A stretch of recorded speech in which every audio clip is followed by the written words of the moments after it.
Bagong body camera mula sa investigasyon ng pagkamatay ni Hulk Hogan. Kaya ako parang, ganun na ba siya katanda? Ganun na ba siya?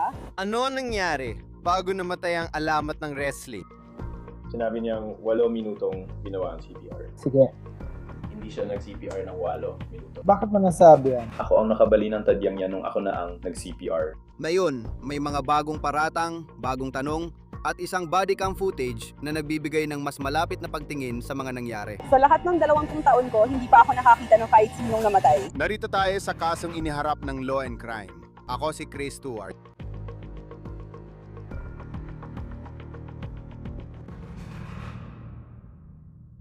Kakakuha lang namin ng malaking body cam file mula sa investigasyon ng pagkamatay ng wrestling legend na si Hulk Hogan. Ilang buwan nang maraming tanong tungkol sa biglaang pagkamatay ng wrestling icon. Pero ngayon, sa unang pagkakataon, dadali namin kayo sa loob na investigasyon gamit ang mga oras ng bagong nakuha na police body cam footage. Para makahabol kayo, balikan natin ang Hulyo 24, 2025. Si Hulk Hogan, ang tunay niyang pangalan ay Terry Bollea. Tumigil siya sa paghinga sa bahay niya sa Clearwater, Florida. Ang kanyang asawa, si Sky Daly Hogan, kasama ang isang occupational therapist at isang home health aide, ay nagbigay umano ng CPR hanggang dumating ang mga unang rumesponde. Sa kabila ng pagsisikap, namatay si Hulk Hogan, alamat ng wrestling. Sa mga sumunod na araw, kumalat ang spekulasyon. May epekto ba ang mga komplikasyon mula sa neck surgery niya? Bakit biglang huminto sa paghinga ang taong mukhang gumagaling at masigla? Tatalakay natin ang tala ng mga investigador. Nakita ng unang rumisponde at ibinunyag ng bagong record tungkol sa huling sandali ni Hulk Hogan. Magsimula tayo sa simula. Nang tumigil sa paghinga si Hulk Hogan, tinanong ng investigador ang tagapag-alaga niya sa bahay. Ayon sa ulat, nagka-cardiac arrest siya. Narito ang kanyang salaysay at tala ng nangyari. Ako ang nag-alaga sa kanya mula alas 7 ng umaga hanggang alas 7 ng gabi nung araw na yon. Dumating ako doon mga alas 6:50 siguro. Hindi ko maalala ang pangalan ng babae na pinalitan ko. Pero gising na siya noon at naghahanda magsipilyo sa banyo sa itaas. Sa tingin ko, namatay siya noong Miyerkules ba yun? Kung Miyerkules yun, hawak ko siya noong Lunes sa tingin ko. At ayos naman siya noon. Sige. Mabagal lang talaga siyang gumalaw pero pareho lang noong Lunes at Miyerkules. Pagdating ko noong Miyerkules, naka-diaper na raw siya. Siguro kaya hindi ko alam ang nangyari mula gabi o Lunes hanggang Miyerkules. Pero pagdating ko ng Miyerkules, naka-diaper na siya. Nagsipilyo siya ng ngipin, tapos bumaba kami. Hindi sa madalas mag-almusal, kaya nag-yogurt na lang. Asawa niya ang nagbigay ng gamot sa umaga, tapos pinaupo namin siya sa recliner. Siguro gusto ko sabihin mga 45, dumating na ang occupational therapist. Kailangan nilang umorder ng bagong inidoro dahil siguro humina na ang lakas niya kumpara sa dati. Dahil kailangan namin umorder ng bagong inidoro, ipinakita ko ito sa occupational therapy. Pagkapasok niya, humihinga pa siya.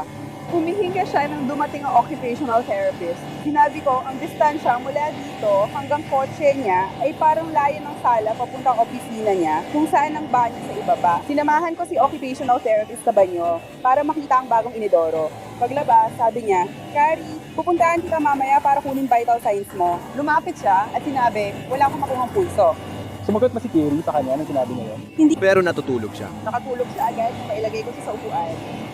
Sabi niya, hindi ko makuha ang pulso niya sa daliri. Dahil may karanasan ako, sabi ko minsan kapag malamig, kailangan kuskusin. Kaya kinuskos namin ang kamay niya pero hindi pa rin makuha ang pulso. Doon na kami ni Sky lumapit at sabi ni Sky, hindi siya umiinga. Tumawag kami sa Siam na isang inihiga siya sa sahig. Tinuruan kami ng occupational therapist kung paano mag-CPR. Sinimulan niya ang CPR at ipinagpatuloy yon hanggang dumating ang paramedics. Ayos yun. Sa totoo lang, patay na siya noon, pero nagpatuloy pa rin silang magtrabaho. Yung mga gamot na binigay ni Sky, hindi ba yung iniinom niya araw-araw? Alam mo, Sa tingin ko, pareho lang ang mga umaga, pero sa tingin ko, hindi niya iniinom ang lahat ng gamot sa buong maghapon. si, Sa tingin ko, may iniinom siyang gamot sa umaga, tanghali at gabi. Kasi dati, pinapastay siya doon ng magdamag ng alas 7. May mga gamot siya iniinom ng alas 10 o alas 11 dahil gabi na siya natutulog. Pabago-bago rin ang gising niya, siguro kami sa sakit o operasyon niya. Hindi na kami nagdetalye dahil high profile case ito sa trabaho. Kaya basic lang nalaman namin tungkol sa kalagayan niya.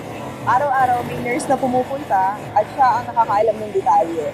Kami, pinapakain at tinutulungan siyang maligo at sa iba pang normal na gawain. Kaya kapag sinabi mo mga gawain sa araw-araw, Yun ba ang ADL? so kapag sinabi mong kami, tinutukoy mo ba ang sarili mo at ibang home health aid? Oo, parang dalawa kami kada araw kasi 12 oras ang shift namin. May isang tao na nandoon mula alas 7 ng gabi hanggang alas 7 ng umaga. Tapos may isa naman na alas 7 ng umaga hanggang alas 7 ng gabi. May access ka ba sa medical niyang record o katulad nito? Hindi namin alam ang tunay niyang pangalan. Nung una siyang dumating, tinawag lang siyang high-profile pioneer client Clearwater. Hindi ko siya kilala hanggang sa pumasok ako sa trabaho. At nung unang araw na akong nag-asikaso, nakaupo na siya. Sige. Kahit sino nakakakilala sa kanya, kilala ang buhok niyang parang bola. Sabi ko, siya ba si Hulk Hogan? Sabi ng babae, oo, siya nga. Talagang tinago nila ng maayos kasi siguro dahil sikat siya at talagang discreet kung sino ang pinagtatrabahuan namin at lahat ng iba pa. Kaya, ganon. Hindi ko nga alam kung bakit siya nagkasakit. Hindi nila sinabi sa amin kung anong nangyari. Basta, nakalabas lang niya ng ospital at kailangan niya ng mga tagapag-alaga sa bahay. Sige. Pagkatapos nito, may sulat ka ba? Kailangan mo bang magulat ng mga nakita mo? Yung mga naranasan mo, parang ganun. Tinawagan ko trabaho at sinabi kong dadali na siya sa ospital. Sabi nila, kailangan kong manatili hanggang umalis sila dahil nagtatrabaho pa rin ako. Sige. Tinamahan ko si Sky sa ospital at tinawagan ng trabaho ko dahil lumiis siya ng sakay.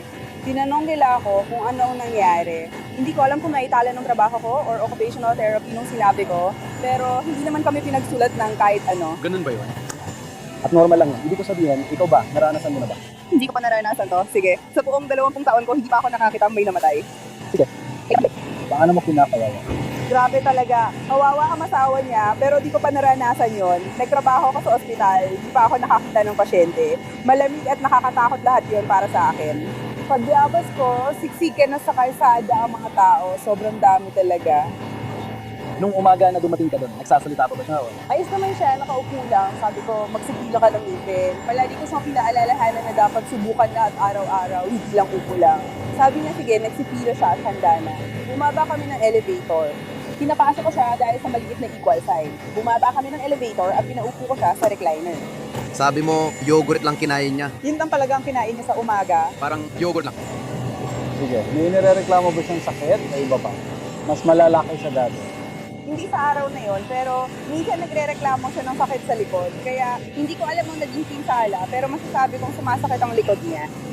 Bihira siyang gising at palaging natutulog sa araw. Siguro dahil sa night shift. Madalas daw siyang bumangon at humiga. At totoo ito, based sa mga overnight shift ko, parang kapag hindi siya komportable, gusto niyang bumaba sa ibaba, tapos aakyat ulit.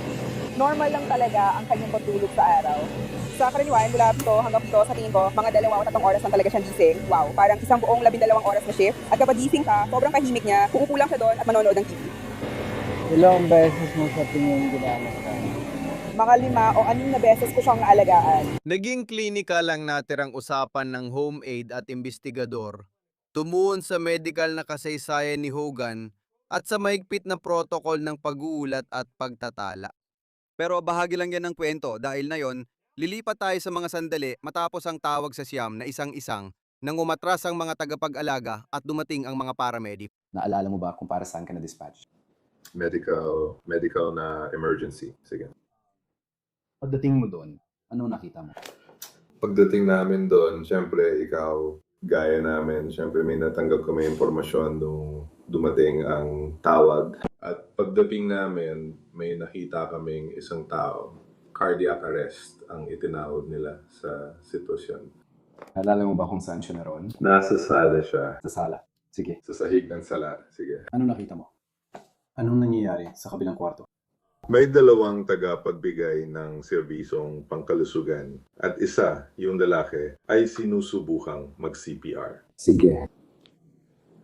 Ikaw ba ang lead medic o charge medic o kung ano man ang tawag niyo? Tawag doon. Ang lead medic ay partner ko. Pero Ginagawa namin, inaasikaso namin ang anumang kailangan gawin. Sisiguraduhin naming mangyayari yon. sige. Kaya. Itong lalaking ito ay nagsasagawa ng CPR, isa sa mga tagapagbigay ng medical na serbisyo. Sige. Sinusubukan gaya ng sinabi mo. Kayo na sigurong susunod na hahawa? Sige. Anong susunod pagkatapos nun? Kami na ang humawak at ginawa namin ang karaniwan naming ginagawa. Karaniwan, sinusunod namin ang mga ACLS protocol at ang mga protocol ng county na meron kami. Sa tingin ko, matagal-tagal din kaming nandoon. Sinubukan naming i-restart at ginawa na namin ang lahat ng kaya namin. Pagkatapos, dinala namin siya sa ospital. May pagkakataon bang tiningnan mo ang kanyang katawan? Oo, ginawa namin. Oo, bago namin siya ilipat sa board, tiningnan namin siya. Para lang makasiguro. Walang kahit ano. May napapansin ka bang malinaw na senyales ng trauma o katulad nito? Wala. Sa simula, wala kami nakita. Na nandun ka at inaasikaso mo ang resuscitation, may narinig ka bang sinabi ng kahit sino tungkol sa nangyari bago nag-cardiac arrest? Oo, nagtanong ako. Oo, nagtanong talaga ako. Ayun sa tingin ko, nang tinanong ko kung anong nangyari, kailangan niyang sumailalim sa ilang gamutan, siguro physical therapy or kung ano man. Kaya ganun. Pagkatapos, pumunta siya sa kwarto niya kung paano nangyari yon. Pagkatapos ng gamutan. Taka? O may iba na gumawa. Isa? Ang pasyente, pumasok siya sa kwarto at pagkatapos ng kaunting sandali, lumabas siya mula sa kwarto, umupo sa kanyang sofa. Sige. At nanonood ng TV or iba pa. At pagkatapos, hindi yung respiratory, kundi yung physical therapist at yung nurse na nandoon ay nagpatuloy lang sa ginagawa nila. Sige. Sinabi niya sa akin na pagkatapos ng ilang sandali, puntahan ko siya para sukatin ang blood pressure niya. Wala na, sige. At doon to nalaman na itong lalaki ay nasa sofa na lang. Sige. Sunod, isang tenyente ang nagbahagi ng kanyang bersyon ng mga pangyayari na nagdagdag ng panibagong detalye sa kung ano talaga ang nangyari. Pagdating namin sa JNE TV, nasa harap na ang rescue team. Bumaba agad kami at tinuha ang ilang gamit. Nakita namin ang babaeng CNA, kung ano man ang posisyon niya, nakatayo siya sa guhit ng board sa pagitan ng pintuan. Sige. Pumasok ako, nakita ko yung isa pang lalaki, isa pang nurse or rehab na tao. Kung ano man ang trabaho niya, nasa sahig siya sa tabi ng recliner at gumagawa ng chest compressions. Sa puntong yon, pinamasiwaan lang namin ito bilang karaniwang ALS protocol para sa cardiac arrest. Sinunod namin ang aming mga protocol. Nagsimula kami sa CPR lang BLS airway gamit lamang BBM at kaunting oxygen. Ikinabit agad namin siya sa monitor. Assist siya. In-upgrade ko ang kanyang airway. Naglagay ako ng King Tube na may OGO2. Ginawa kong tuloy-tuloy ang aming CPR sa puntong yon. Hindi na ito BLS CPR. At pagkatapos ay sinunod lang namin ang aming protocol. Ibinigay namin ang maximum na amphetamines na pinapayagan kami ibigay na 3. Nagbigay kami ng Narcan para na makapagbigay yung Narcan. Karaniwan na yon sa mga pasyenteng may cardiac arrest. Sa HAs at DAs, parang nirule out lang at binayin ang gamot kapag ibinigay. Nagbigay kami ng Narcan, sinuri ko ang blood sugar niya at okay naman ang resulta. Nalaman ko na kamakailan lang ay nagkaroon siya ng problema sa kidney, kaya ginamot namin siya. Nagbigay din kami ng bicarbonate calcium, pero karaniwan lang ito, parang karaniwang asystole na uri ng cardiac arrest. Naalala mo ba kung anong original na itinawag sa inyo? Naalala ko yung mga tala, cardiac arrest na pumasok, pero walang detalye sa kasarian kung lalaki o babae. Sige. Sa tingin ko, walang eksaktong edad na nakalagay. Tinatayang edad lang siguro. Sige. Pero nung dumating ka doon, saan nakapwesto ang mga tao? Yung isang babaeng nurse ay nakatayo sa may pintuan. Pag-akyat ko na hagdan, nandun siya, kausap sa telepono. Pinag-uusapan mo yung harapang hagdan, yung papunta sa harapang pinto. Tama, oo. Parang ang asawa niya ay nasa pagitan ng pwestong yun at kung nasaan siya habang may kausap sa telepono. Sige. At pagkatapos, yung lalaking nurse ay nasa sahig at gumagawa ng chest compressions. At nasaan si Ginong Bolea? Nandun siya, kung titingnan mo ang kanyang upuan, nasa kaliwa siya. Magkakapareho ang kwento ng lahat ng paramedic doon. Alam nilang may cardiac arrest, kaya agad nilang ginamot ang pasyente ayon sa kanilang training.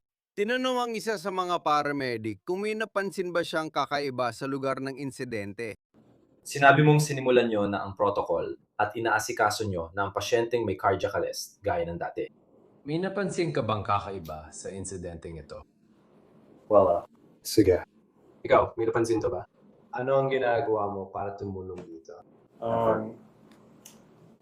Tumutulong lang ako kung saan ako kailangan. Sige. Lahat halos may kanya-kanya posisyon tulad na sa airway o kaya sa mga compression sa dibdib. Sinimulan ko lang mo tipo ng mga kagamitan at kung ano pa mga kailangan sa labas nito. Sige! Inakala ko na sa isang punto, tinignan mong katawan niya. Napansin mo ba ang anumang palatandaan ng pinsala na halata sa'yo o anumang katulad nito? Wala akong natatandaan na gano'n. Habang nandun ka, may narinig ka bang nag-usap tungkol sa nangyari bago siya magka-cardiac arrest? Wala akong natatandaan gano'n. May narinig ka bang usapan tungkol sa anumang medical na kasaysayan o anumang bagay na maaaring nakaapekto sa paraan ng trabaho ninyo o nagbago sa kung paano ninyo ginawa ang mga bagay? Hindi naman, diretsahan lang. Sige. Kaya alam natin na si Hulk Hogan ay tumigil sa paghinga. Ang tawag sa siyam na isang-isang ay naitala bilang cardiac arrest.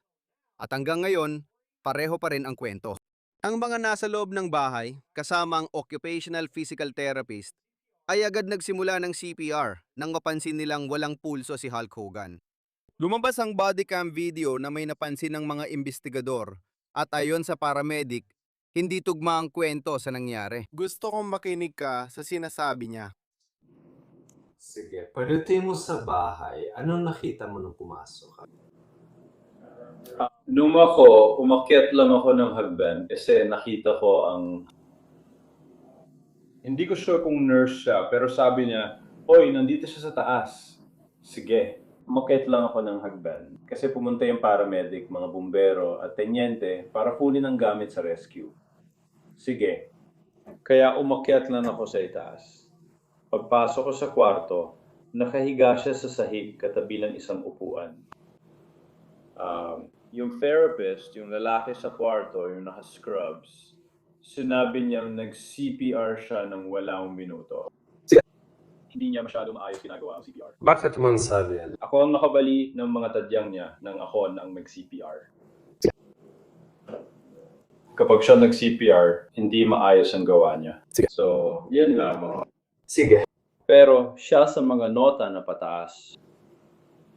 Narinig ko sa radyo, nahirap silang ilipat siya mula upuan sa sahig. Akala namin, ilalagay pa siya sa sahig. Pero nandun na siya pagdating namin. Sige. May mabibigat na paratang dito. Totoo bang nag-CPR ang occupational physical therapist ng 8 sunod na minuto? At kung oo, ginawa ba ito ng mali gaya ng sinasabi ng isang paramedic? Malinaw na seryoso ang mga tanong na ito. Ngunit sa ngayon, pahayag pa lang mula sa isang panig ang naririnig. Ang tanging paraan para luminaw ito ay marinig mismo mula sa therapist mismo. Siya si Justin McCamey at mahirap marinig ang usapan niya sa mga investigador. Pero pakinggan niyo mabuti ang sinabi niya ilang minuto matapos mamatay si Hulk Hogan. Nasaksihan ko ang operasyon mga 1 o 2 buwan na ang nakalipas. Natulog sila, pinoto nila ang chronic nerve. Pwede mang nag-shut off ang system. Pasensya na sa bahay, sa home site. Isa akong occupational therapist. At hindi siya mukhang maayos. Nakita ko siya isang beses ng nakaraang linggo. Parang patay na dito. Humihinga naman siya. Diretso siyang nahulog at namatay, kaya nandito siya. Tinitingnan ko ang health facility ng paaralan habang nandito kami. Nananatili ako sa kanya, kaunti lang kinain niya, ilang blueberry lang. Buong gabi, siyang gising. Conti. May paparating na gamot, sa totoo lang, mga narkotiko. At Bumalik sa aming pansin. Tama. Dapat nasa likod yun sa dulo, walang taas-baba sa dibdib. Sinubukan ko nilang pulso at presyon ng dugo. Wala. Pumasok siya at sabay namin napansin to.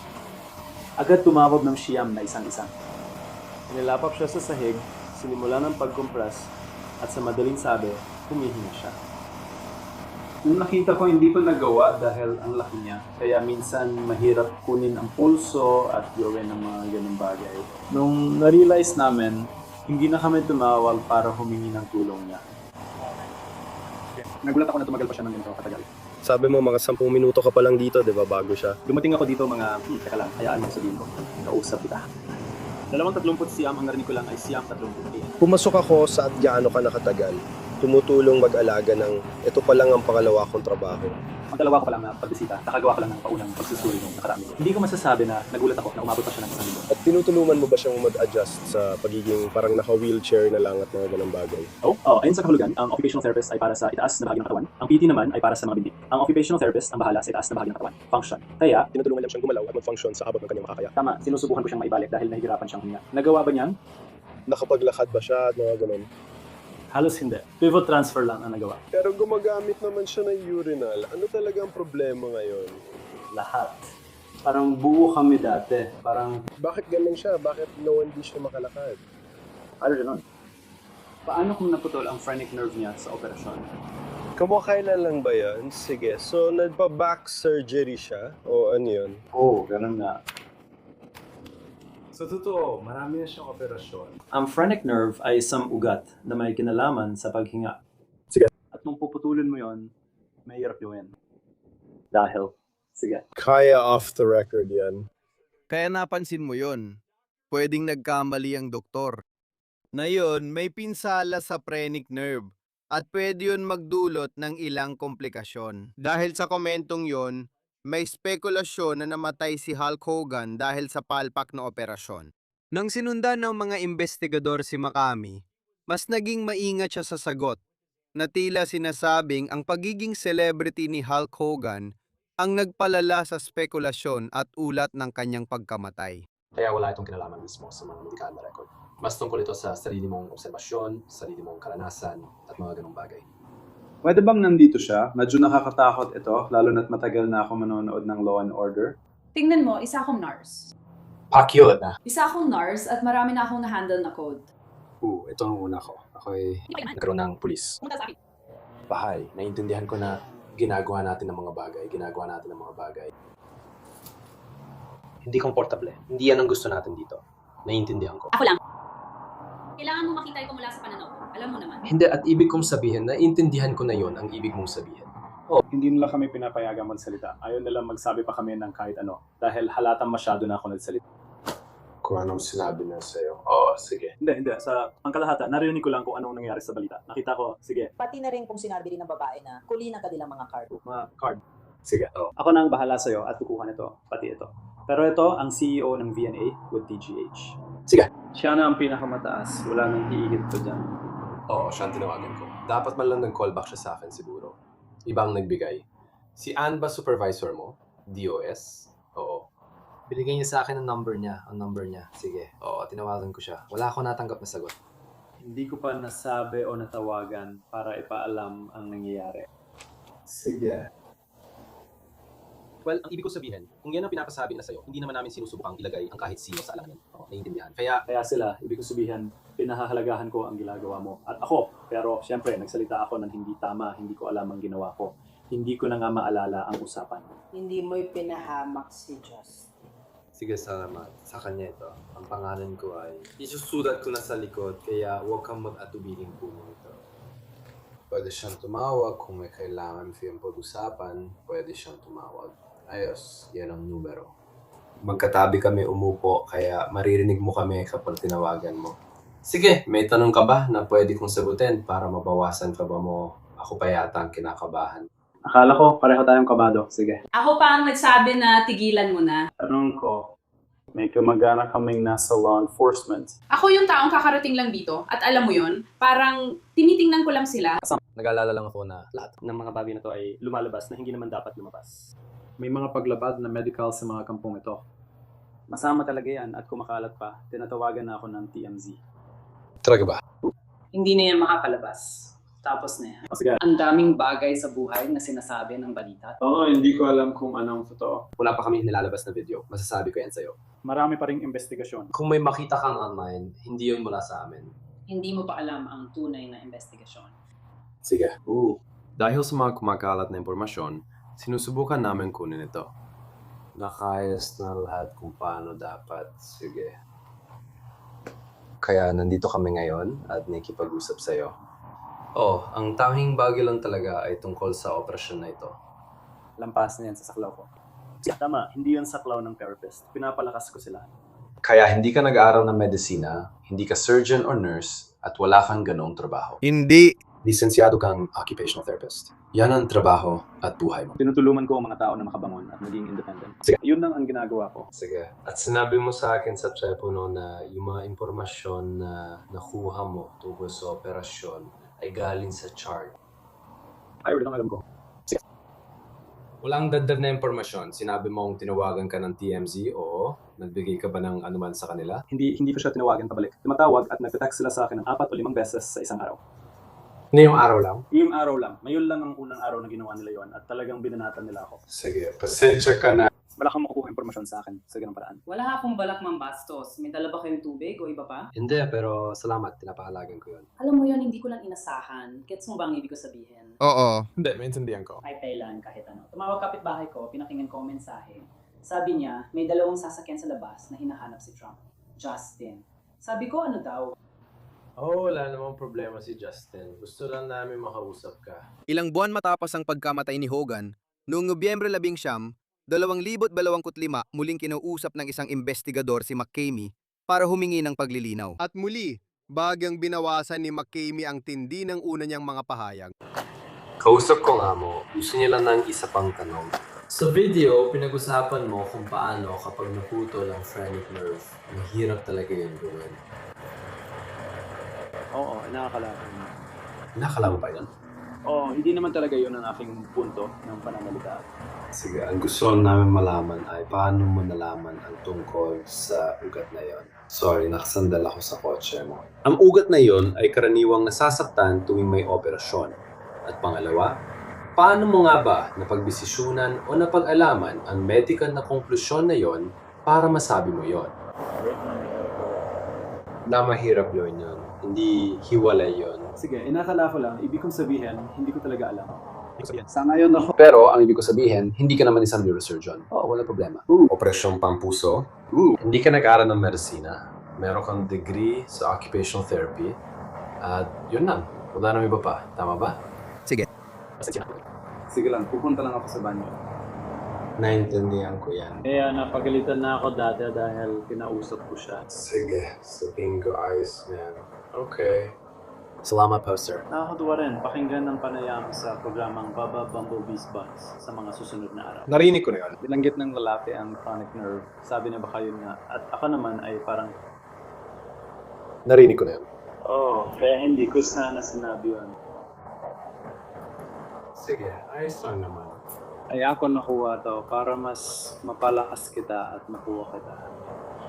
Pareho lang na mahalaga yan. Sige, mag-ingat po kayo, sir. Salamat. Ang pagpanaw ni Hogan ay itinuring na natural na pagkamatay dulot ng cardiac arrest. Pinuri ng Clearwater Police Department ang pamilya ni Hogan, ang biyuda niyang si Sky Daly, mga anak na sina Nick at Brooke Hogan, at isang abogadong naggangalang Kevin Hazlett. Ayon sa kanila, dahil pinayagan nila ang aming investigador na ma-access ang personal na impormasyon sa panahon ng kanilang pagdadalamhati, lubos itong nakatulong. Iyan na po ang pagtatapos ng kaso mula sa Law and Crime. Mag-subscribe po sa YouTube, Spotify at Peacock. Ako po si Chris Stewart. Hanggang sa susunod.